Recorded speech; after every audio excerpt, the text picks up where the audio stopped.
31st নাইটে আমরা দুজন বের হয়ে গেছি। আর দেখো চারিদিকটা পুরো একদম শুনশান। 10:55 বাজে এখন। খুব ইচ্ছে ছিল জানো যে পার্ক স্ট্রিট যাবো, তোমাদের আগের দিন বলছিলাম, কিন্তু ওখানে নাকি প্রচুর ভিড় হয় আর আমাদের এখান থেকে তো অনেকটাই দূরে। তাই ভাবলাম না ঠিক আছে, পাটুলির এখানেই বছরের শেষ দিনটা কাটিয়ে দিই। তবে জানো তো এই 2023টা আমার কাছে একটা দারুণ বছর ছিল।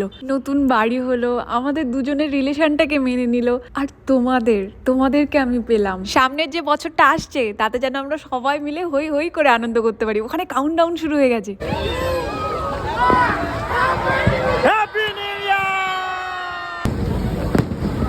সবাইকে জানাই হ্যাপি নিউ ইয়ার। তোমরাও নিশ্চয়ই আজকে খুব আনন্দ করছো, মজা করছো। তোমরা কিন্তু আমাকে কমেন্ট করে জানিও যে এই 2023-এ তোমাদের সঙ্গে কি কি ভালো ঘটনা ঘটেছে। আমি তো আমারটা বললাম, এবার শুনবো তোমারটা। চলো, সবাই ভালো থাকো, সুস্থ থাকো, আর সবাইকে ভালো রাখো। আজকে তবে আসি, দেখা হচ্ছে কাল।